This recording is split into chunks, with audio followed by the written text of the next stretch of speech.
Joseph said to them, "What deed is this that you have done? Do you not know that a man like me can indeed practice divination?" Did Joseph practice witchcraft, divination, or any type of Egyptian secret arts? It certainly can sound like it.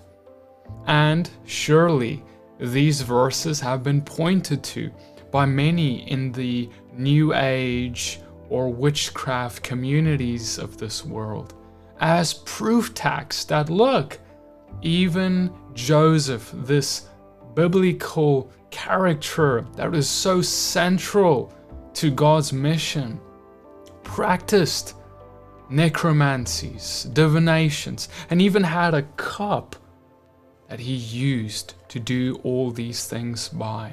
What is the truth regarding this matter? I want to submit to you, like in many cases, the truth is found in the details, and the context is really what matters. Let's read in Genesis 44, verse 1. Then he commanded the steward of his house, "Fill the men's sacks with food, as much as they can carry, and put each man's money in the mouth of his sack. And put my cup, the silver cup, in the mouth of the sack of the youngest, with his money for the grain." And he did as Joseph told him. They had gone only a short distance from the city. Now Joseph said to his steward, "Up, follow after the men, and when you overtake them, say to them, 'Why have you repaid evil for good? Is it not from this that my Lord drinks, and by this that he practices divination?'" Interesting. Now I want to read from verse 14.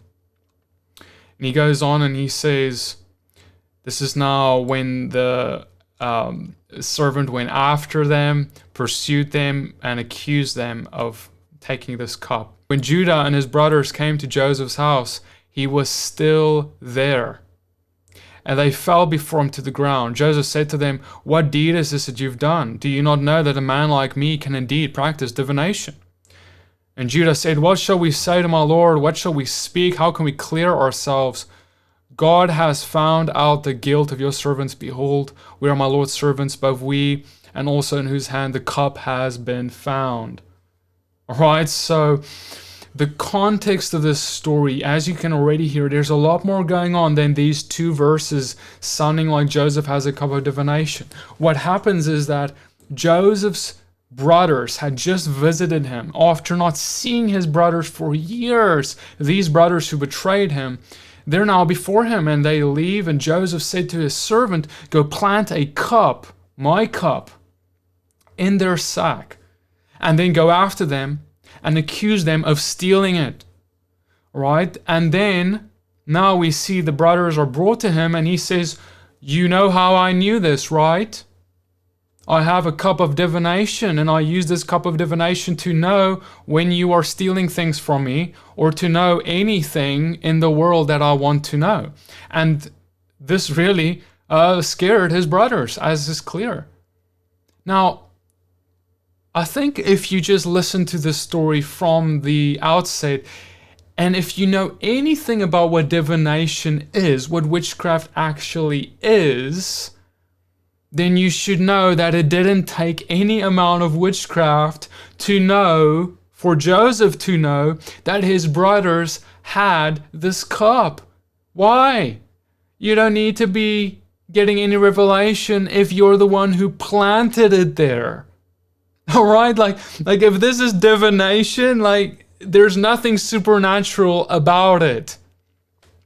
And so alone to say that this is evidence that he is using divination makes no sense, since there is no actual divination practiced. In fact, there are other motivations for Joseph doing what he's doing, and it has nothing to do with divination itself. I mean, let's be honest, it is strange. Joseph saying all of this, doing all of this, it's a little,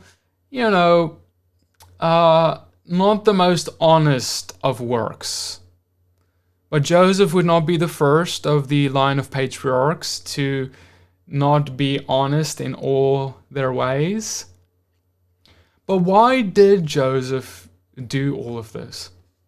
Okay, so first off, Joseph's motive is he's trying to get his brothers back. And the only thing he can think of is to plan something and get them back there to him in his presence. Because he misses his brothers and he wants to be reunited with his father and the rest of the family. And the reason that it is said that this is the cup of divination is firstly because you need to understand that in Egyptian culture, the cup of divination or the sorceries or the Egyptian secret arts was an incredibly prized possession. This is why when Pharaoh and Moses have their duel, you see Pharaoh having snakes and Moses' staff turning into a snake.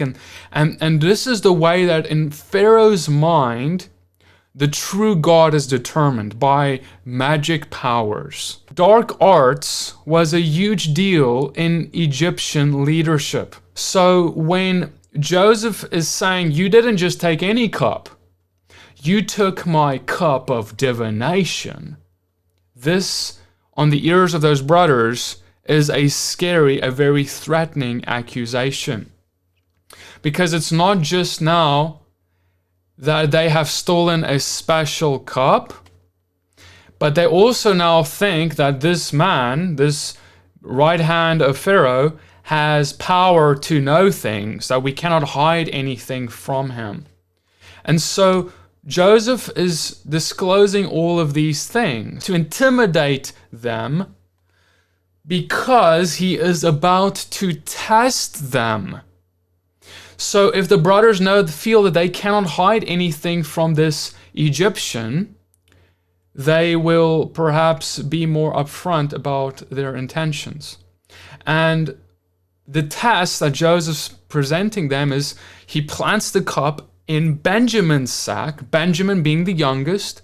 Now, Joseph is looking to see what his brothers are going to do when Benjamin is found to have the cup. Because remember, before, years ago, the brothers betrayed the youngest, who was Joseph at that time, into slavery. Now Joseph is looking whether they will betray the youngest at this time, who is Benjamin, into Joseph's hands as the thief. But instead, the brothers show good fruit because they actually say, you need to now also judge us for the fact that this has happened. They don't just throw Benjamin under the bus. And then lastly, Joseph is saying, using all this talk about a cup of divination as a means of connecting himself to his Egyptian identity. Because remember, he needs to continue upholding this mask of being an Egyptian up until the point that he's going to reveal his true identity as being one of his brother's brother. The reality behind Joseph's power, because Joseph did have some power. Joseph was in fact elevated into his position because there was something special about him. He was able to interpret dreams for Pharaoh. He was able to interpret dreams for the prisoners. He had the dream even as a young boy, the dream that landed him in trouble to be betrayed by his brothers because of their jealousy. Okay, there's something going on. Now, where did he get this quote-unquote power? See, Joseph was elevated to his place of Egyptian position as a governor, before he ever had access to any Egyptian or was ever influenced, but let me say, by any Egyptian sorceries. Not just long before the influence of Egypt, but because of his relationship with the God of Abraham, Isaac, and Jacob. Through his prayer and fastings, he received insight through that relationship. But what's the difference? God doesn't speak to us or give us revelation or insight or dreams because of our devices. He doesn't do it because we have some cup. He doesn't do it because we have some bones to throw. He doesn't do it because we have some potion to put together. He doesn't do it because we stand on our heads singing some spell. No, he is not manipulated like the gods, quote unquote, of this world. He is not a demon that is entertained by these things. No, the God of Abraham, Isaac, and Jacob speaks to us and works among his people because of their relationship with him.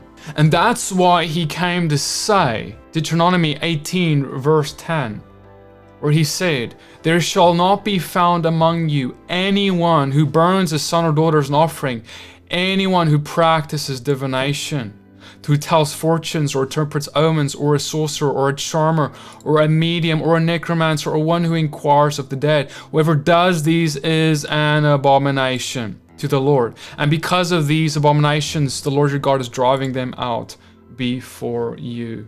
When it is the Lord who gives us prophetic insights, when he is the source, when he is by his Spirit moving among us, that is not divination. But when we do it at the exclusion of him, when we use other devices, when we inquire with other gods or by other means that he has not prescribed, we are busy with sorceries, divinations. So why did Joseph do what he did? Because his intention was to restore the breach with his family. And ultimately, he proclaimed the truth of who he was, that he was an Israelite, not an Egyptian, that he was a worshiper of Yahweh and not some Egyptian god, and that he had his power come from that God of Abraham, Isaac, and Jacob. If you want to hear about more videos just like this, subscribe to this channel, like this video, share it. And I want to say a special thank you to everyone who partners with this ministry to make these videos possible. I hope this blessed you, and I'll see you guys in the next one.